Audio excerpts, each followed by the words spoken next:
Good afternoon. We'll get started in just a minute here.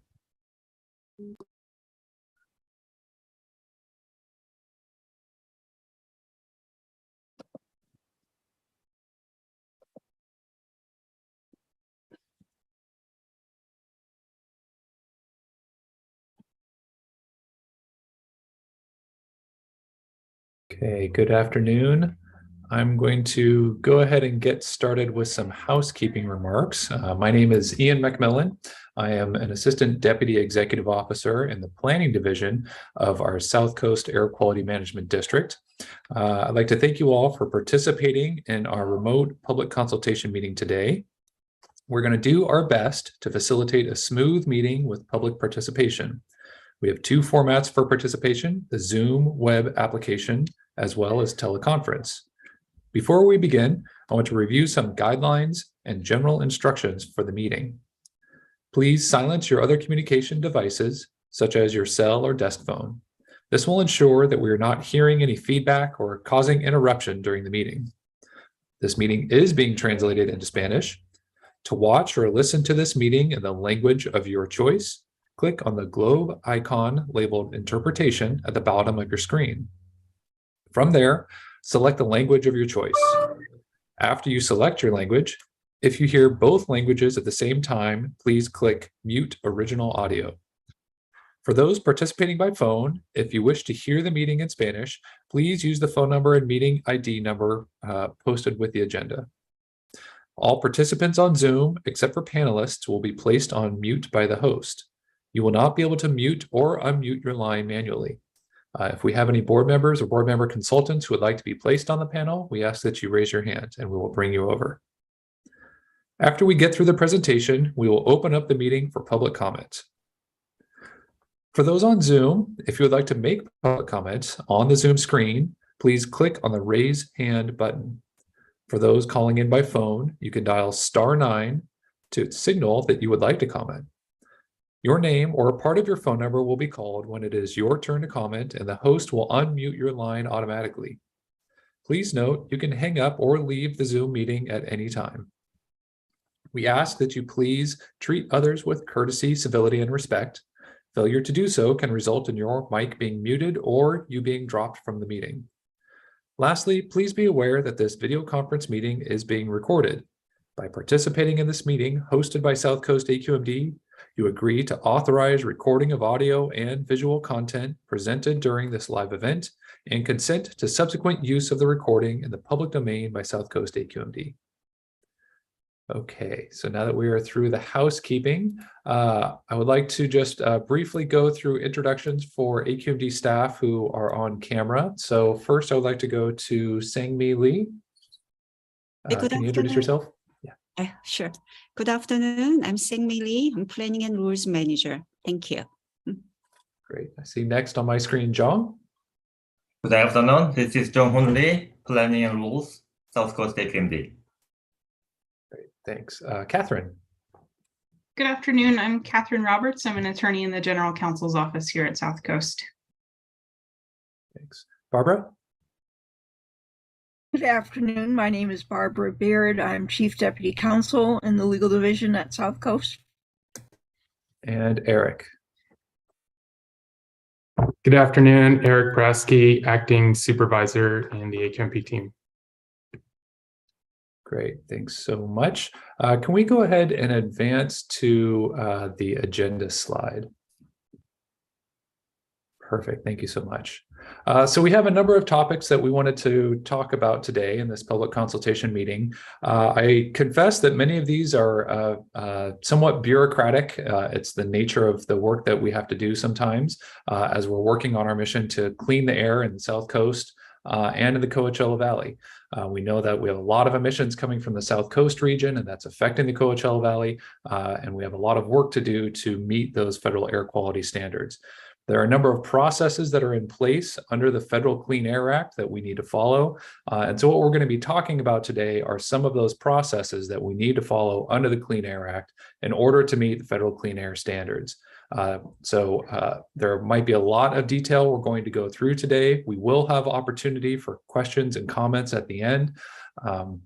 but we do want to get any feedback that anybody might have on this process. There's a lot of other processes that we engage in to try to improve air quality, and this is just one component of all of that. With that, I do want to turn this over now to Sang-Mi, and she's going to be going through the rest of this presentation. So go ahead, Sang-Mi. Thank you for the introduction, Ian.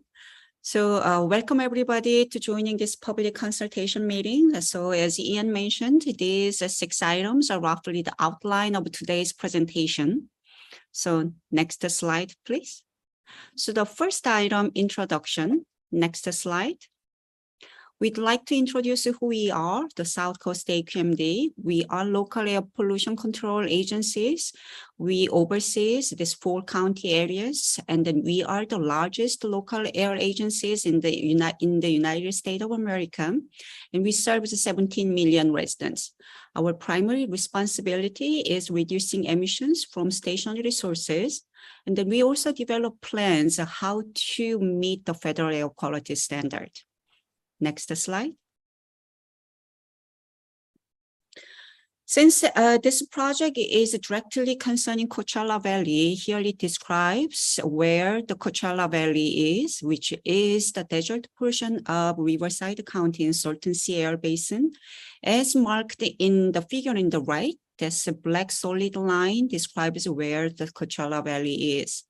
Currently, the Coachella Valley has close to 500,000 residents and then little over 300,000 vehicles. Next slide. So as Ian mentioned, this is quite complex, or in a sense, convoluted issues. We'd like to tee off this presentation with explaining what the current issue is and then what triggers this entire project.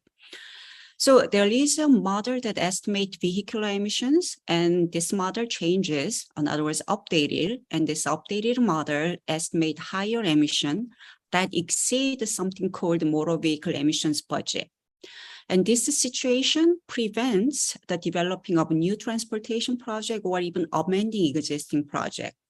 The reclassifying the non-attainment status to extreme will allow to update this specific emissions budget. Once this emission budget is updated, the new transportation projects or plans can move forward. So Steph will try to explain each steps involved with this current situation and then suggestions to move forward. Next. So then we'd like to start what transportation conformity requirements are and then what motor vehicle emissions budget are. Next. So Clean Air Act defines transportation conformity, which requires that emissions from vehicular activities do not interfere with attainment or maintenance of air quality standard. Next one. For this purpose, something called motor vehicle emissions budget is defined in an applicable SIP. So this budget, motor vehicle emissions budget or budget, is so-called maximum allowed emissions from transit and highway vehicles. And this total amount functions as a ceiling or just maximum threshold. And this is defined in a SIP. So Southern California Association of Government is responsible to develop the transportation plans, such as Regional Transportation Plan or Federal Transportation Improvement Program. When SCAT developing these transportation plans, they have to demonstrate that the emissions from vehicular activities associated with these plans do not exceed the predefined budget or motor vehicle emissions budget, or it's abbreviated as MVEB in this presentation. Next. This motor vehicle emissions budget is defined for each federal air quality standard, and this today's projects concerns 2008 8-hour ozone standard. So once there is a new federal air quality standard, we develop a plan how to obtain the standard by due date. For this specific standard, it was planned out in the 2016 AQMP and subsequently also updated in so-called 2018 SIP update. And this plan, of course, subsequently approved by EPA. Next slide. So when those two plans developed a couple of years ago, this plan relied on the motor vehicle emissions model, MFAC. At the time, the latest approved by EPA. Like any other methodology or model, this model being periodically updated, while the model that used for the plan development was the latest available at the time, this model has been updated afterwards. So currently, MFAC 2017 is the latest approved motor vehicle model to use for the transportation conformity purposes. Next. So we are at slide 12. Then here explains how to estimate emissions from motor vehicles. There are two factors going into emission calculation. One is emission factor. This comes from this emission model called MFAC that was described in the previous slide. It defines emission factors for different vehicle categories and vehicle activities. And the other component to estimate emission is VMT, or vehicle miles traveled. In other words, that's the activity, how many vehicles out on the street and how fast they drive and what the temperature outside during the vehicle operations are. And when you combine these two components, that gives emissions for motor vehicles. Next. As mentioned previously, there are two versions of MFAC that's under consideration here. One is MFAC 2014, that was the latest during the time of plan development. Later on, MFAC 2017 became the latest approved model. And then this MFAC 2017 actually estimates higher emissions than its previous version, even for the same vehicle activities. This was due to the updates introduced to the model, and it also reflects the latest, greatest available laboratory or in-use data. So here, bar graph on the right exhibit the changes in motor vehicle emissions.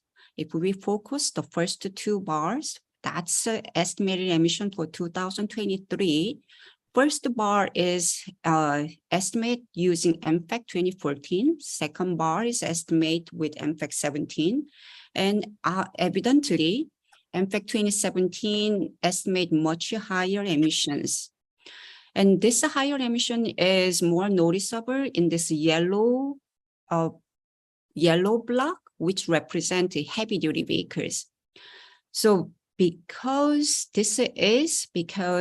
higher emissions actually, the higher emission rate was incorporated in the later version of MFAC that reflects the latest laboratory in-use test data. Next slide. So now new estimate of vehicular emission. The new estimate of vehicular emission using the MFAC 2017 gives a higher emission. This situation leads to the so-called transportation conformity lockdown.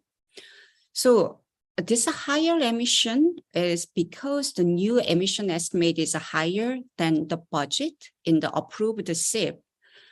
The new transportation plans or project can move forward unless those are demonstrated that it's included in previously conforming RTP or exempt project.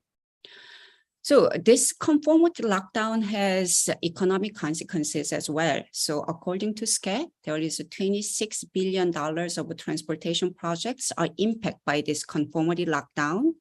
And updating this budget is necessary to resolve this lockdown condition and alleviate this economic penalty.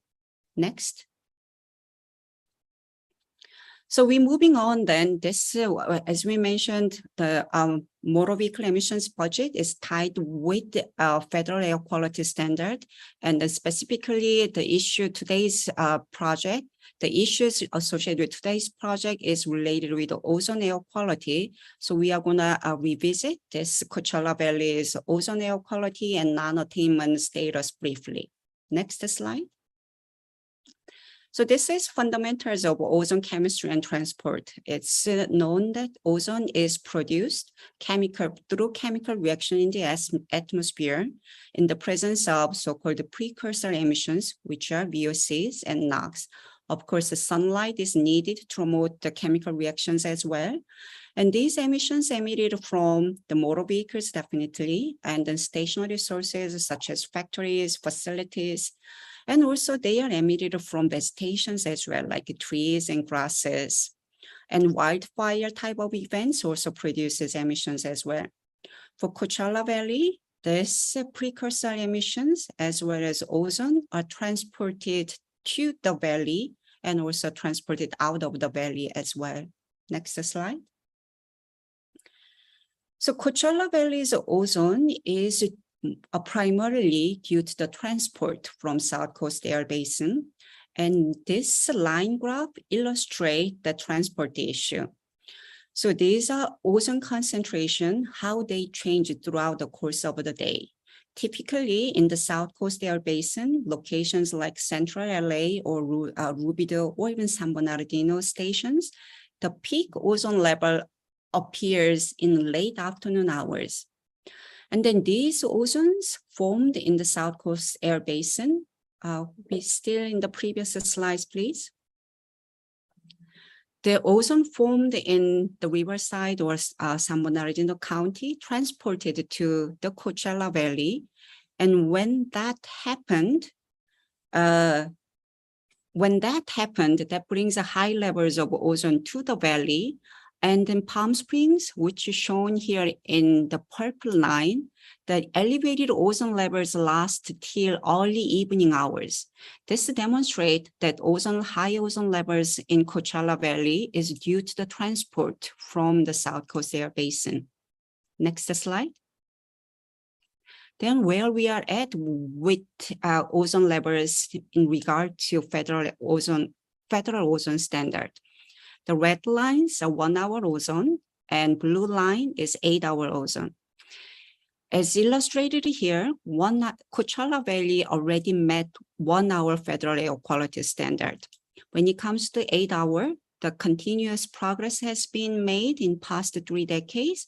And then Coachella Valley is getting very close to 1997 8 hour ozone standard. However, still it is exceeding all 3 8 hour standard. Next slide. So now we are moving into then how the actual action to update motor vehicle emissions. As we mentioned, the reclassification is a way to updating motor vehicle emissions budget. So this section is going to discuss the reclassification. Next slide. So National Ambient Air Quality Standard, or so-called Federal Air Quality Standard, is set by US EPA, and the area that exceeds the Federal Air Quality Standard is classified as non-attainment areas.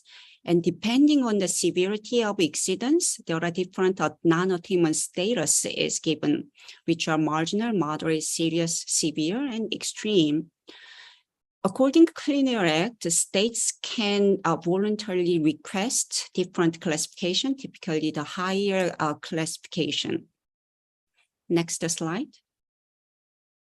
And here is a summarizing non-attainment / attainment status of Coachella Valley's ozone air quality. As mentioned in the previous slides, 1 hour ozone is met in the Coachella Valley, while the 3 8 hour ozone standard are still not met. And this project is concerning 2008 8 hour ozone standard, which is currently classified as a severe non-attainment with due date in 2026. Next slide. So revisiting the other 2 8 hour standard briefly, starting with 1997 8 hour ozone standard, Coachella Valley was originally designated as a serious non-attainment, which later changed to severe and followed by reclassification to extreme. So currently, Coachella Valley is extreme non-attainment for 1997 8-hour standard. A SIP, State Implementation Plan, to demonstrate attainment with the new attainment due was submitted to EPA and currently under review by EPA. Next. So the latest 8-hour ozone standard is 2015 standard. This is currently South Coast AQMD is developing a plan called 2022 AQMP to address the strategy to meet the standard. While Coachella Valley is classified as severe non-attainment for this standard, we are seeking to voluntary bump up to extreme non-attainment. This is due to the transport nature of ozone pollution to Coachella Valley. So NOx emission reductions to be placed in South Coast Air Basin is critical for Coachella Valley to attain the standard. And the majority of NOx emission reductions required for South Coast Air Basin's attainment is expected to occur close to 2037. That's why we are seeking for the reclassification to extreme that makes attainment due, Coachella's attainment due date consistent with the South Coast Air Basin. Next slide. So now going back to 2008 8-hour standard, then what is the impact of the reclassification? In fact, we anticipate no additional adverse impact due to the reclassification. That is because Coachella Valley is already extreme non-attainment for earlier ozone standard. In addition, this reclassification allows to update motor vehicle emissions budget and resolve this conformity lockdown situation. And when comparing the other two 8-hour ozone standard, as mentioned in the previous slides, this action is going to make non-attainment standard status consistent with the other two. Next slide. So here is the process we are proposing. The first, in the November of this year, we propose the South Coast Governing Board to consider this reclassification request and also updating motor vehicle emissions budget, which will be subsequently submitted to EPA, and then hopefully early next year timeframe, EPA will act on this submitter. And once EPA approve the bump up request, we have to submit all the SIP elements, which is going to be developed next year. Next slide. More specifically, what we are proposing for now for the November South Coast AQMD Governing Board meeting is so request to bump up the 2008 ozone standard to extreme non-attainment status. And also we propose selected SIP elements that are required to update motor vehicle emissions budget, which are, as shown on the right, which are baseline emissions inventory, RFP demonstration, reasonable further progress demonstration, and motor vehicle emissions budget. Next slide. So now we are moving on to next item, which is extreme non-attainment area state implementation plan that will address the selected SIP elements. Next slide. So as described in the previous slides, the first element is baseline emissions inventory. Emissions inventory can be categorized in 4 large groups, which are stationary point source, area sources, vehicular emissions, and then other off-road movers. And all of these emissions are recently updated to support 2022 AQMP activities. And it include various the updates as listed in this slide, or some more details are provided in the 2020 AQMP. Next slide. Here is the total NOx emissions estimated for Coachella Valley for 2011 first bar and 2023 and 2031. These three different colors represent the stationary point and area sources in blue, and vehicular emissions in orange, and then other mobile sources such as aircrafts, trains, construction equipment, lawnmowers, etc. In general, the total emissions are expected to decrease with time. In fact, 2023 and 2031 emissions almost 50% level of 2011 emissions. Next slide. This is the total VOC emissions from the valley. And in general, the declining trend is consistent. However, the level of the reduction is a little bit slower than NOx emissions. And then one more thing is this blue block that represents the stationary and area sources tends to increase a little bit with time. This is due to the growth in population primarily, such as the personal hygiene products or cleaning supplies, etc., that grows with the population growth, and this inventory reflects that. Next. So the second SIP item we are developing is reasonable further progress demonstration, RFP demonstration. So RFP demonstration is intended to ensure that the non-attainment area is making sufficient progress to reduce emissions to meet the standard.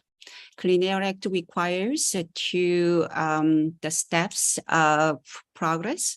One is 15% reductions in the first 6 years of planning period. And the second one is 3% per year, 3% reduction per year and demonstrated every 3 consecutive years till attainment. Next slide. This illustrates the milestone years that require to show the demonstration.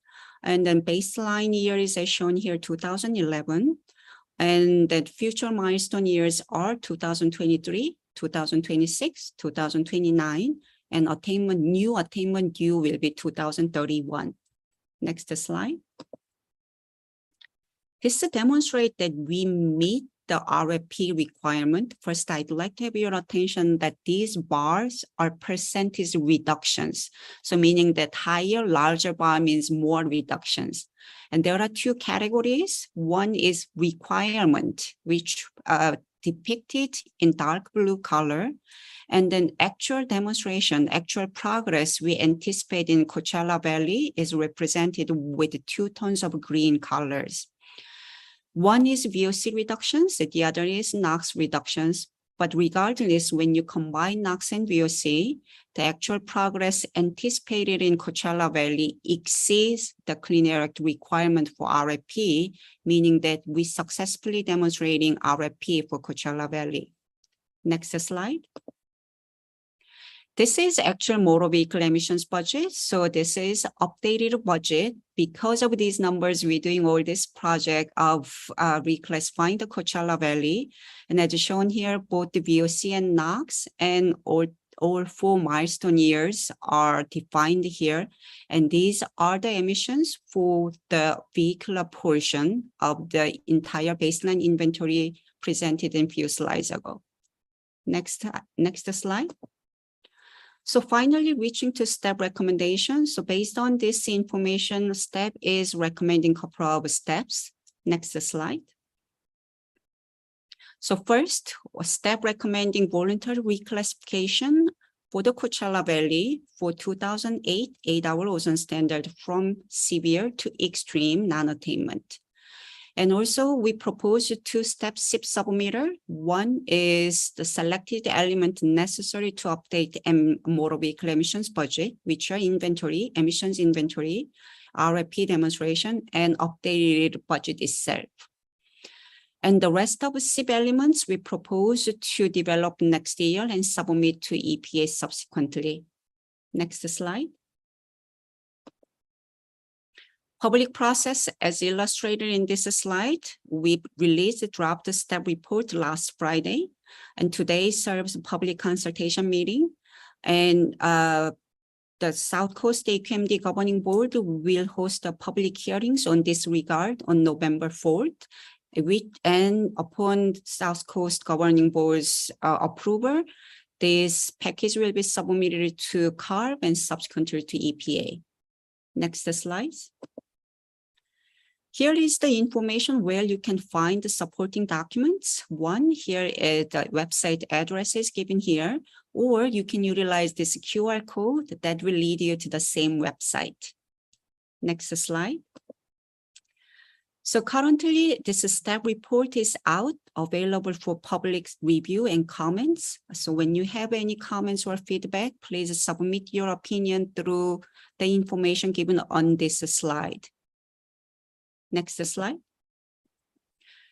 We also encourage you to stay current with the South Coast AQMD's activities and specifically quality management plans activities by signing up to newsletter, of which instruction is given here. Next slide. If you have any other concerns, please contact us through the information shown in this slide. Next one. The smartphone app is also a convenient tool to reach out to us and express your opinions. Next slide. This concludes the staff presentation today and open for question and comments. Thank you for your attention. Great. Thank you so much, Sang-Mi, walking us through all of that. It can be a bit complicated, but I think Sang-Mi did a good job laying out the path forward for this. Why don't we go ahead and open this up and see if there are any questions or comments. So again, if you have any comments or questions, feel free to raise your hand with the raise hand feature at the bottom of the screen. Dial *9 if you are on the phone, and we can get to any questions. We'll give this just a little bit. I don't see anybody raising their hand just now. Oh, we do have, looks like Legion Sun from SCAG. Can you go ahead and share your questions or comments? Sure. Thank you, Ian. Can you all hear me okay? We can. Great to hear you. Good to hear. Thank you. Good afternoon. My name is Legion Sun. I am a program manager from the Environmental Analysis Business Unit with the Southern California Association of Governments, SCAG. Thank you for the opportunity to comment. SCAG is the nation's largest metropolitan planning organization, representing 6 counties, 191 cities, and more than 19 million residents. SCAG undertakes a variety of planning and policy initiatives to encourage a more sustainable Southern California now and the future. SCAG is responsible for developing the Regional Transportation Plan, RTP, for the 6-county region, which includes the entire South Coast AQMD jurisdiction. The RTP is required to demonstrate transportation conformity to be consistent with the applicable air quality management plans or state implementation plans. Due to the significant changes in the state emission model, MFA 2017, the entire SCAG region is currently under the so-called transportation conformity lockdown. The conformity lockdown is impacting over 26 billion worth of transportation projects, including critical transit projects, because SCAG cannot add in new projects or amend current projects under the lockdown. Staff from South Coast AQMD, California Air Resources Board, U.S. Environmental Protection Agency, and SCAG have been working closely over many months to address the lockdown. The reclassification request presented by AQMD staff in today's meeting is a critical solution identified by the 4 agencies that will most expeditiously resolve the lockdown. SCAG staff would like to express our strong support for the critical reclassification and thank South Coast AQMD staff for your effort. Thank you. Thanks, Legion. Appreciate those comments. And the work we are doing with SCAG on all of this and the other agencies too. Any other questions or comments from any other members of the public? And again, you can hit the raise hand button or *9 at the bottom of, or *9 if you're on the phone. Sorry. Okay, I don't see any other questions or comments. So with that, I think we can, I'm stretching for time in case anybody is formulating a question, but Not seeing any with that, I think we'll go ahead and conclude this meeting. And I thank staff and the other agencies who've been working on this. Thank everybody for their time. It's a good effort that's being done here. And if you have any follow-up questions, feel free to reach out to the contact information that was at the end of the slide deck. There's contact information there, as well as links to the AQMD website for more information. With that, thank you very much, everybody, and we'll go ahead and adjourn the meeting.